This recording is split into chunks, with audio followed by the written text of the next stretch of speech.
ಜಮ್ಮು ಕಾಶ್ಮೀರದಲ್ಲಿ ಪಾಕ್ನಿಂದ ಮತ್ತೆ ಡ್ರೋನ್ ದಾಳಿ ನಡೆಸಿದ ಸ್ಥಳದಿಂದ ಟಿವಿ9 ಲೈವ್ ಕವರೇಜ್. ಟಿವಿ9 ನಲ್ಲಿ ಡ್ರೋನ್ ದಾಳಿಯ ಬಗ್ಗೆ ಇಂಚಿಂಚು ಮಾಹಿತಿ.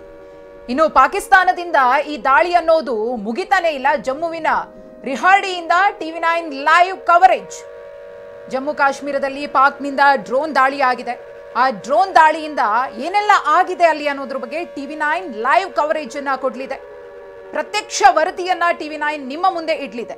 ಗಮನಿಸ್ತಾ ಇದ್ದೀವಿ, ಯಾವಾಗ ಈ ಒಂದು ಆಪರೇಷನ್ ಸಿಂಧೂರ ಶುರುವಾಯಿತು ಆಗಿನಿಂದಲೂ ಕೂಡ ದಾಳಿ ಪ್ರತಿದಾಳಿಗಳು ಪಾಕಿಸ್ತಾನ ಮತ್ತು ಭಾರತದ ನಡುವೆ ನಡೀತಾ ಇದೆ. ನಾವು ಉದ್ದೇಶ ಇಟ್ಕೊಂಡಿದ್ದು ಭಯೋತ್ಪಾದನೆಯ ನಿರ್ಮೂಲನೆ. ಆದ್ರೆ ಉಗ್ರರ ನೆಲೆಗಳನ್ನ ಹೊಡೆದುರುಳಿಸಿದ ನಂತರದಲ್ಲಿ ಪಾಕಿಸ್ತಾನಕ್ಕೆ ಅದೇನಾಯ್ತೋ ಗೊತ್ತಿಲ್ಲ, ಭಾರತದ ಮೇಲೆ ಏಕಾಏಕಿ ಮುಗಿಬೀಳುತ್ತೆ. ಒಂದು ವೇಳೆ ಉಗ್ರರಿಗೆ ತಾವು ಸಪೋರ್ಟ್ ಅನ್ನ ಮಾಡಿಲ್ಲ, ಉಗ್ರರನ್ನ ತಮ್ಮ ಒಂದು ಸರ್ ನನ್ನ ರೆಸಿಗ್ನೇಷನ್ ಯಾಕೆ ಸರ್? ನಾನೇ ಜಾಬ್ಸ್ ನ ಕ್ರಿಯೇಟ್ ಮಾಡಿ ಬಾಸ್ ಆಗ್ಬೇಕು ಅಂತಿದ್ದೀನಿ. ಹೇಗೆ? ಬಾಸ್ ವಾಲಾ ಬಿ ದ ಬಾಸ್. ಬಸ್ತಿನಲ್ಲಿ ಇಟ್ಕೊಂಡಿಲ್ಲ, ಅವರನ್ನ ಪೋಷಿಸಿಲ್ಲ ಅಂದ್ರೆ ಪಾಕಿಸ್ತಾನಕ್ಕೆ ಇವತ್ತು ಈ ಸ್ಥಿತಿ ಬರ್ತಿರಲಿಲ್ಲ. ಆದ್ರೆ ಕಾಲ್ಕೆರೆದು ಜಗಳಕ್ಕೆ ಬಂದಂತಹ ಪಾಕಿಸ್ತಾನದ ಸ್ಥಿತಿ ಇವತ್ತು ಅಧೋಗತಿಗೆ ತಲುಪಿದೆ. ಗಮನಿಸ್ತಾ ಇದ್ದೀರಿ ಯಾವ ರೀತಿಯಾಗಿ ಪಾಕ್ನಿಂದ ಡ್ರೋನ್ ದಾಳಿ ಆಗಿದೆ ಅಂತ ಹೇಳಿ. ಜಮ್ಮುವಿನಲ್ಲಿ ಕಾರು ಜಖಂಗೊಂಡಿದೆ. ಜಮ್ಮು ಭಾಗಗಳನ್ನ ಈ ಪಾಕಿಸ್ತಾನ ಅಂದ್ರೆ ಗಡಿ ಪ್ರದೇಶಗಳನ್ನೇ ಟಾರ್ಗೆಟ್ ಮಾಡ್ತಾ ಇದೆ. ಸಾಂಬಾ, ರಜೌರಿ, ಪೂಂಚ್ ಈ ಭಾಗಗಳನ್ನ ಟಾರ್ಗೆಟ್ ಮಾಡ್ತಾ ಇದೆ. ಪಾಕಿಸ್ತಾನದ ಹೇಡಿತನ ಹೇಗೆ ಅಂದ್ರೆ ತಮ್ಮ ನಾಗರಿಕರನ್ನು ಕೂಡ ಅವರಿಗೆ ರಕ್ಷಣೆ ಮಾಡ್ಕೊಳ್ಳೋಕೆ ಯೋಗ್ಯತೆ ಇಲ್ಲ. ಜೊತೆಗೆ ಭಾರತದ ನಾಗರಿಕರನ್ನೇ ಮತ್ತು ಭಾರತದಲ್ಲಿನ ಬಿಡ ಪ್ರದೇಶಗಳು ಮತ್ತು ಜನವಸತಿ ಪ್ರದೇಶಗಳು ಇವುಗಳನ್ನೇ ಟಾರ್ಗೆಟ್ ಮಾಡಿಕೊಂಡು ದಾಳಿ ಮಾಡುವಂತಹ ಕುತಂತ್ರ ಬುದ್ಧಿ, ನರಿ ಬುದ್ಧಿ. ಅದರ ಜೊತೆಗೆ ಸಾಕಷ್ಟು ಸುಳ್ಳುಗಳ ಸರಮಾಲೆಯನ್ನೇ ಸೃಷ್ಟಿಸಿರುವುದು. Right, okay right. ನೋಡ್ತಾ ಇದ್ದೀವಿ ಈಗ ರಿಹಾಡಿ ಈ ಭಾಗದಲ್ಲಿ ತುಂಬ ಡ್ಯಾಮೇಜ್ ಆಗಿದೆ. ವಸತಿ ಪ್ರದೇಶದ ಮೇಲೆ ಈಗಾಗಲೇ ಸಮಸ್ಯೆ ಆಗಿದೆ. ಸಾಕಷ್ಟು ಜನರಿಗೆ ತೊಂದರೆ ಕೂಡ ಆಗಿದೆ. ಈ ಬಗ್ಗೆ ಇನ್ನಷ್ಟು ಹೆಚ್ಚಿನ ವಿವರವನ್ನು ಕೊಡ್ತಾರೆ. ಅದೇ ಸ್ಥಳದಿಂದ ನಮ್ಮ ಹರೀಶ್ ಕೂಡ ಜಾಯ್ನ್ ಆಗ್ತಿದ್ದಾರೆ, ಅಲ್ಲಿಂದನೇ ರಿಪೋರ್ಟ್ ಮಾಡ್ತಾರೆ. ಹರೀಶ್, ಮೊದಲನೇದಾಗಿ ಆ ಭಾಗದಲ್ಲಿ ದೃಶ್ಯಗಳೇ ಹೇಳ್ತಾವೆ ಎಷ್ಟು ಕಠಿಣವಾಗಿದೆ ಪರಿಸ್ಥಿತಿ ಅಂತ. ಎಲ್ಲ ದೃಶ್ಯಗಳನ್ನು ನೋಡ್ತಾ ಇದೆ, ಮನೆಗಳಿಗೂ ಕೂಡ ಡ್ಯಾಮೇಜ್ ಆಗಿದೆ, ಹಾಗೆ ವಾಹನ ಕೂಡ ಜಖಂಗೊಂಡಿದೆ. ಅಲ್ಲಿನ ನಾಗರಿಕರು ಏನು ಹೇಳ್ತಾ ಇದ್ದಾರೆ, ಇದು ಎಷ್ಟು ಗಂಟೆಗೆ ಆಗಿರೋದು, ಇದ್ರ ಬಗ್ಗೆ ಅಪ್ಡೇಟ್ಸ್ ಏನು ಸಿಗ್ತಾ ಇದೆ ಹರೀಶ್?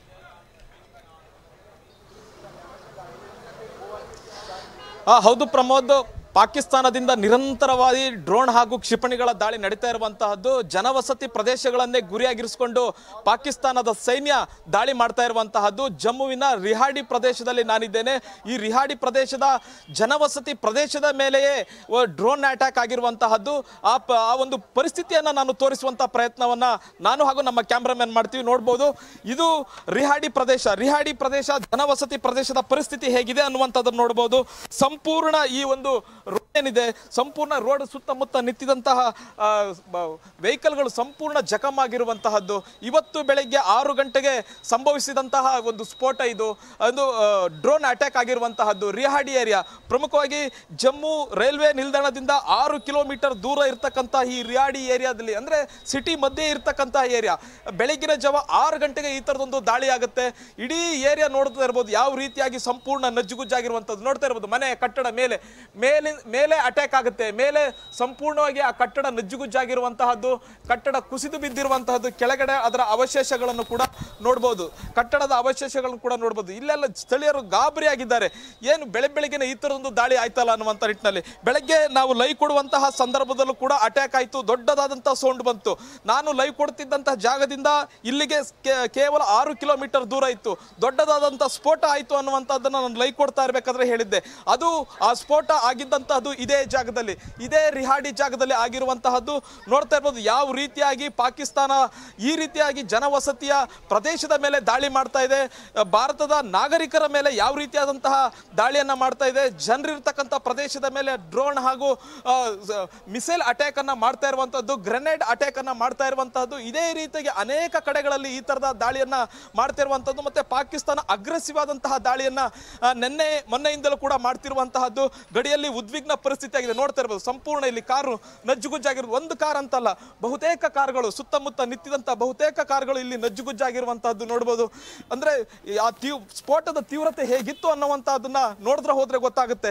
ಇಲ್ಲಿ ಸಂಪೂರ್ಣ ಈ ಕಾರಿನ ಗ್ಲಾಸ್ಗಳು ನಜ್ಜುಗುಜ್ಜಾಗಿದೆ, ಕಾರ್ ನಜ್ಜುಗುಜ್ಜಾಗಿರುವಂತಹದ್ದು. ಇದೊಂದೇ ಕಾರು ಅಂತಲ್ಲ, ಬಹುತೇಕ ಇಲ್ಲಿ ಸುತ್ತಮುತ್ತ ನಿಲ್ಸಿದಂತಹ ಕಾರ್ಗಳು ಸಂಪೂರ್ಣವಾಗಿ ನಜ್ಜುಗುಜ್ಜಾಗಿದೆ. ಇಡೀ ರಸ್ತೆಯನ್ನೇ ನೋಡಿದ್ರೆ ನಿಮಗೆ ಗೊತ್ತಾಗುತ್ತೆ ಯಾವ ರೀತಿಯಾಗಿ ಕಟ್ಟಡ ಬಿದ್ದಂತಹ ಪುಡಿ ಅವಶೇಷಗಳು ಯಾವ ರೀತಿಯಾಗಿ ರಸ್ತೆ ತುಂಬಾ ಚೆಲ್ಲಾಡಿವೆ ಅನ್ನುವಂತಹದ್ದು. ಇಲ್ಲಿ ಈ ಮನೆಯಲ್ಲಿದ್ದಂಥವರಿಗೆ ಗಾಯಗಳಾಗಿದೆ, ಅವ್ರನ್ನೆಲ್ಲ ಆಸ್ಪತ್ರೆಗೆ ದಾಖಲಿಸಿ ಚಿಕಿತ್ಸೆ ಕೊಡುವಂತಹ ಪ್ರಯತ್ನ ಕೂಡ ಆಗಿದೆ. ಈಗ ಸದ್ಯ ಆಸ್ಪತ್ರೆಗೆ ದಾಖಲಿಸಿ ಅವರಿಗೆ ಚಿಕಿತ್ಸೆಯನ್ನು ಕೂಡ ಕೊಡಲಾಗ್ತಿದೆ. ಬೆಳಗ್ಗೆ ಚೀಫ್ ಮಿನಿಸ್ಟರ್ ಓಮರ್ ಅಬ್ದುಲ್ಲಾ ಅವರು ಕೂಡ ಈ ಒಂದು ಸ್ಥಳಕ್ಕೆ ಭೇಟಿಯನ್ನು ನೀಡಿದ್ರು. ಭೇಟಿ ನೀಡಿ ಇಲ್ಲಿನ ಜನರ ಆರೋಗ್ಯವನ್ನ ವಿಚಾರಿಸಿದ್ರು, ಗಾಯಾಳುಗಳ ಆರೋಗ್ಯವನ್ನ ವಿಚಾರಿಸಿದ್ರು, ಮತ್ತೆ ಸ್ಥಳೀಯರ ಜೊತೆ ಮಾತುಕತೆ ನಡೆಸಿದ್ರು. ನಿಮ್ ಜೊತೆ ನಾವು ಇರ್ತೀವಿ ಅನ್ನುವಂತಹ ಧೈರ್ಯವನ್ನ ಕೊಟ್ಟಿದ್ದಾರೆ. ನೋಡ್ಬೋದು ಹೊಸ ಹೊಸ ಕಾರ್ಗಳು ಸಂಪೂರ್ಣ ನಜ್ಜುಗುಜ್ಜಾಗಿ ಮನೆ ಮುಂದೆ ನಿಲ್ಲಿಸಿದಂತಹ ಕಾರ್ಗಳು ನೋಡ್ಬೋದು. ಇಲ್ಲೊಂದು ಸ್ಫೋಟದ ತೀವ್ರತೆಗೆ ಹೇಗೆ ಒಂದು ಮೇಲಿಂದ ಕಟ್ಟಡದ ಒಂದು ತುಂಡು ಇಟ್ಟಿಗೆ ತುಂಡಿ ಹೇಗೆ ಇಲ್ಲಿ ಬಂದು ಬಿದ್ದಿದೆ, ಯಾವ ರೀತಿ ಕಾರು ಸಂಪೂರ್ಣವಾಗಿ ನಜ್ಜುಗುಜ್ಜಾಗಿದೆ ಅನ್ನುವಂತಹದನ್ನ ನೋಡ್ಬೋದು. ಹರೀಶ್ ಒಂದು ವಿಚಾರ, ಹರೀಶ್ ರಿಹಾಡಿ ಸುತ್ತಮುತ್ತ ಅಫ್ಕೋರ್ಸ್ ಈಗಾಗಲೇ 545 हुआ, सोए थे तो धमाका। कैसे हुआ? कम से क्या गिरा है? हमें पता नहीं क्या गिरा क्या नहीं, आवाज ही आई, जोर से आवाज आई है, ये नहीं पता क्या गिरा है। हमारा ये सारा टूट गया, गाड़ी हमारी गाड़ी और घर के शीशे सारे टूट गए। किसी को चोट लगी?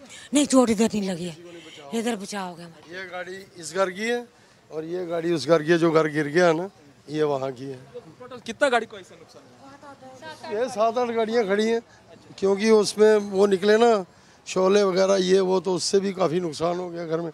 और एक बच्चा सामने रहता है हमारा, उसको चोटें वोटें लगी, शीशे लग गए, वो हॉस्पिटल में अभी। कितना बजे हुआ सुबह? कितने बजे? 5:45 में। हाँ जी, हाँ जी, हाँ। आप बताइए उस टाइम आप क्या कर रहे थे? उस समय हम सोए हुए थे, हमें आवाज़ आई तो हम जब बाहर आए तो देखा आगे ब्लास्ट हो चुका था। ऐसा हमला पहले कभी पहले नहीं, फर्स्ट टाइम हुआ ये फर्स्ट टाइम हुआ है, ये फर्स्ट टाइम हुआ है हमारे यहाँ पे। सिचुएशन एरिया में कैसा था? मिट्टी मिट्टी थी सारी, धूल थी बहुत, हमारे घर अंदर धूल हो गई, ऐसे लगा कोई धुआं है। तो फिर हमने बाहर से थोड़ा देखा तो जहाँ धमाका मारा जी घर में सारे शीशे टूट गए। कितना घर का नुकसान हुआ इधर? हमारे 4-5 घर का हुआ है, 4-5 घर का हुआ ज़्यादा। हाँ, ज़्यादा ये आसपास के जो थे उनका हुआ, गाड़ियों को नुकसान ज़्यादा हुआ है। चीफ मिनिस्टर भी आए थे? चीफ मिनिस्टर बिल्कुल हाँ आए थे, वो सुबह आए थे, वो देख के गए हैं सब, वो देखते हैं। आप बताइए क्या चीफ मिनिस्टर ने क्या बोला? उन्होंने देखा, सिर्फ बोला कुछ नहीं है, हमने सुना नहीं। देख रहे हैं, बात कर रहे थे, उधर थे, हमने बात सुना नहीं। हाँ 5 बजे ऐसा हुआ, 5:45 5:45 में 45 हाँ। आप सो गए थे? हाँ, हम लेटे हुए थे अंदर। लेटे हुए थे तो एकदम जोर से धमाका। वो अटैक होने से पहले सायरन बजा? कुछ नहीं हुआ, कुछ नहीं हुआ जाए ना, एकदम धमाका हुआ, हमने सोचा कहीं कुछ पड़ा है। हो रहे थे सायरन, उससे पहले थे सायरन हो रहे, पर उस समय नहीं हुआ सायरन। 5 बजे के करीब सायरन बज रहे थे। ड्रोन अटैक है, मिसाइल अटैक क्या है वो? कोई पता नहीं है हमें, कोई पता नहीं। आवाज आई सिर्फ? आवाज़ आई हमें, जब हम बाहर आके देखा तो ये सब हो चुका था। ಪ್ರಮೋದ್ ಇವರು ಹೇಳ್ತಾ ಇದ್ದಾರೆ ಏನ್ ಬಂದು ದಾಳಿ ಆಯ್ತು ಅಂತ ಗೊತ್ತಿಲ್ಲ, ದೊಡ್ಡದಾದಂತಹ ಶಬ್ದ ಬಂತು, ನಾವೆಲ್ಲ ಮನೆಯಲ್ಲಿ ಹರೀಶ್ ಈ ದಾಳಿ ಏನಾಗಿದೆ? ಹರೀಶ್ ತರದ ಒಂದು ದಾಳಿ ಆಗಿದೆ. ಹರೀಶ್ ಈ ದಾಳಿ ಏನಾಗಿದೆ ಪ್ರಮುಖವಾಗಿ ರಿಹಾಡಿ ಸುತ್ತಮುತ್ತ ಯಾವ್ದಾದ್ರು ನಮ್ಮ ಆರ್ಮಿ ಬೇಸ್ಗಳಾಗಲಿ ಅಥವಾ ಮಿಲಿಟರಿ ಬೇಸ್ಗಳಾಗಲಿ ಏನಾದ್ರು ಇತ್ತಾ? ಅದರ ಜೊತೆಗೆ ಸುತ್ತಮುತ್ತಲಿನ ಭಾಗದಲ್ಲಿ ಏನಾದರೂ ಪ್ರಮುಖವಾದಂಥ ಕೇಂದ್ರಗಳೇನಾದ್ರು ಇತ್ತಾ? ಅದನ್ನು ಇಲ್ಲ ಅಂದರೆ ಒಂದು ವೇಳೆ ಇದನ್ನು ನೋಡ್ತಾ ಇದ್ದರೆ ನೇರವಾಗಿ ವಸತಿ ಸಮುಚ್ಚಯಗಳ ಮೇಲೆ ಅಥವಾ ನಾಗರಿಕರ ವಸತಿ ಪ್ರದೇಶದ ಮೇಲೆ ದಾಳಿ ಮಾಡ್ದಂಗಿದೆ. ಆ ಸುತ್ತಮುತ್ತಲಿನ ಭಾಗದಲ್ಲಿ ಏನಿದೆ, ಟಾರ್ಗೆಟ್ ಏನಾಗಿತ್ತು, ಇದ್ರ ಬಗ್ಗೆ ಏನಾದ್ರು ಆರ್ಮಿ ಅಫಿಷಿಯಲ್ಸ್ ಆಗಲಿ ಅಥವಾ ಸ್ಥಳೀಯರಾಗಲಿ ಏನಾದ್ರು ಮಾಹಿತಿ ಕೊಡ್ತಾ ಇದ್ದಾರಾ?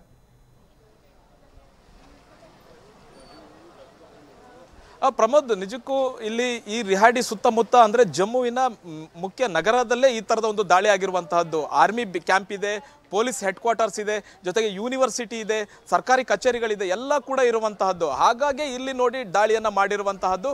ಮತ್ತೆ ಇನ್ನೊಂದು ಮೂಲಗಳ ಪ್ರಕಾರ ಹೇಳ್ತಾ ಇರುವಂತಹದ್ದು, ಡ್ರೋನ್ ಅಟ್ಯಾಕ್ ಆಗುವಂತಹ ಸಂದರ್ಭದಲ್ಲಿ ಅದನ್ನ ನ್ಯೂಟ್ರಲೈಸ್ ಮಾಡುವಂತಹ ಸಂದರ್ಭದಲ್ಲಿ ಈ ರೀತಿಯಾದಂತಹ ಒಂದು ಸ್ಫೋಟ ಆಗಿದೆ ಅನ್ನುವಂತಹದ್ದು. ಒಂದ್ ವೇಳೆ ಆ ಡ್ರೋನ್ ನ ಮುಂದೆ ಹಾರೋದಕ್ಕೆ ಏನಾದ್ರೂ ಬಿಟ್ಟಿದ್ದೆ ಆದ್ರೆ ಅದು ಮುಂದೆ ಎಲ್ಲಾದ್ರೂ ಹೋಗಿ ಆರ್ಮಿ ಕ್ಯಾಂಪ್ ಮೇಲೆ ಅಥವಾ ನೆಲೆಯ ಮೇಲೆ ಏನಾದ್ರೂ ಸ್ಫೋಟ ಆಗುವಂತಹ ಸಾಧ್ಯತೆ ಇತ್ತು, ಅಥವಾ ದೊಡ್ಡದಾದಂತಹ ಒಂದು ದುಷ್ಕೃತ್ಯಕ್ಕೆ ಎಸಗುವಂತಹ ಒಂದು ಪ್ರಯತ್ನ ಆಗಿತ್ತು ಅನ್ನುವಂಥದ್ದನ್ನು ಕೂಡ ಹೇಳ್ತಾ ಇದ್ದಾರೆ. ಹೀಗಾಗಿ ಆ ಡ್ರೋನ್ ಅನ್ನ ಹೊಡೆದು ಉಳಿಸುವಂತಹ ಸಂದರ್ಭದಲ್ಲಿ ಈ ರೀತಿಯಾದಂತಹ ಸ್ಫೋಟ ಆಗಿದೆ. ಮತ್ತೆ ಇಲ್ಲಿನ ಸುತ್ತಮುತ್ತವರು ಹೇಳೋ ಪ್ರಕಾರ ಯಾರಿಗೂ ಕೂಡ ಜೀವ ಹಾನಿ ಆಗಿಲ್ಲ ಅನ್ನುವಂಥದ್ದು ಹೇಳ್ತಿದ್ರೆ. ದೊಡ್ಡ ಮಟ್ಟದ ಯಾವುದೇ ರೀತಿಯಾದ ತೊಂದರೆ ಆಗಿಲ್ಲ, ಆದರೆ ಕಟ್ಟಡಗಳಿಗೆ ಸಂಪೂರ್ಣ ತೊಂದರೆ ಆಗಿರುವಂತಹದ್ದು. ಮೇಲ್ ನೋಡ್ತಿರ್ಬೋದು, ಆ ಕಟ್ಟಡ ಸಂಪೂರ್ಣವಾಗಿ ಬಿರುಕು ಬಿಟ್ಟಿದೆ. ಮೊದಲ ಮಹಡಿ ಆಗಿರ್ಬೋದು, ನಂತರದ ಮಹಡಿ ಸಂಪೂರ್ಣವಾಗಿ ಬಿರುಕು ಬಿಟ್ಟಿರುವಂಥದ್ದು. ಪಕ್ಕದ ಒಂದು ಅಂಗಡಿಗೂ ಕೂಡ ಬಹಳ ದೊಡ್ಡ ಧ್ವಂಸ ಆಗಿರುವಂತಹದ್ದು. ಮುಖ್ಯವಾಗಿ ಆ ಕಟ್ಟಡ ಸಂಪೂರ್ಣವಾಗಿ ಕೆಳಗೆ ಬಿದ್ದಿದೆ. ಇದರ ಅವಶೇಷಗಳನ್ನು ಕೂಡ ನೋಡ್ಬೋದು. ರಸ್ತೆಯಲ್ಲಿ ಬಿದ್ದಿರುವಂತಹದ್ದು. ಯಾರಿಗೇ ಆಗಲಿ ಈ ಥರದೊಂದು ಶಬ್ದ ಬಂದಂತಹ ಸಂದರ್ಭದಲ್ಲಿ ಸುತ್ತಮುತ್ತ ಇರೋರಿಗೆಲ್ಲರಿಗೂ ಗಾಬರಿ ಆಗುತ್ತೆ. ಎಲ್ಲರೂ ಕೂಡ ಹೊರಗಡೆ ಬಂದು ನೋಡ್ತಾರೆ. ಈ ಥರದ ಒಂದು ಸ್ಫೋಟವನ್ನ ಇಲ್ಲೇ ಜನರು ನೋಡಿರಲಿಲ್ಲ. ಅಂದ್ರೆ ನಾಗರಿಕರ ಮೇಲೆ ಇದುವರೆಗೂ ಕೂಡ ಅಟ್ಯಾಕ್ ಆಗಿರಲಿಲ್ಲ. ಈ ಥರದ ಡ್ರೋನ್ ಆಗಿರ್ಬೋದು ಅಥವಾ ಮಿಸೈಲ್ ಅಟ್ಯಾಕ್ ಆಗಿರಲಿಲ್ಲ. ಆದರೆ ಈ ಬಾರಿ ಆಗಿರ್ತಕ್ಕಂಥದ್ದು ಅದು ಬೆಳಗ್ಗಿನ ಜಾವ ಆಗಿದೆ. ಬೆಳಗ್ಗಿನ ಜಾವ 5:45ಕ್ಕೆ ಈ ಥರದ ಒಂದು ದಾಳಿ ಆಗಿದೆ ಅನ್ನುವಂಥದ್ದನ್ನು ಹೇಳ್ತಾ ಇದ್ದಾರೆ. ಮುಖ್ಯವಾಗಿ ಬೆಳಗ್ಗೆ ಆ ಥರದೊಂದು ಸೈರನ್ ಬಂತು. ಸೈರನ್ ಬಂದಂತಹ ಸಂದರ್ಭದಲ್ಲಿ ಸೈರನ್ ಮೊಳಗ್ತು. ಅಂತಹ ಸಂದರ್ಭದಲ್ಲಿ ಈ ಒಂದು ದಾಳಿ ಆಗಿರುವಂತಹದ್ದು. ಯಾಕಂದರೆ ರಾತ್ರಿ ದಾಳಿ ಆಗ್ತಾ ಇತ್ತು. ಕಳೆದ 2 ದಿವಸಗಳ ಹಿಂದೆ ರಾತ್ರಿ ದಾಳಿ ನಡೀತಾ ಇತ್ತು. 8 ಗಂಟೆಯಿಂದ ರಾತ್ರಿ 11 ಗಂಟೆವರೆಗೆ ದಾಳಿ ನಡೀತಾ ಇತ್ತು. ಆದ್ರೆ ಬೆಳಗ್ಗಿನ ಜಾವ ದಾಳಿ ನಡೀತಾ ಇರಲಿಲ್ಲ. ಈಗ ಆಗಿರ್ತಕ್ಕಂಥದ್ದು ಬೆಳಗಿನ ಜಾವ ದಾಳಿ. ಮುಖ್ಯವಾಗಿ ನಾಗರಿಕರನ್ನ, ಜನವಸತಿ ಪ್ರದೇಶವನ್ನೇ ಗುರಿಯಾಗಿರಿಸಿಕೊಂಡು ಈ ಒಂದು ದಾಳಿ ಆಗಿರ್ತಕ್ಕಂಥದ್ದು. ಮತ್ತೆ ಇಲ್ಲಿ ಸಂಪೂರ್ಣ ಸಾಕಷ್ಟು ಹಾನಿಯಾಗಿದೆ. ಕಾರುಗಳಿಗೆ ಹಾನಿಯಾಗಿದೆ, ಕಟ್ಟಡಗಳಿಗೆ ಹಾನಿಯಾಗಿರ್ತಕ್ಕಂಥದ್ದು. Pramod, thank you Harish.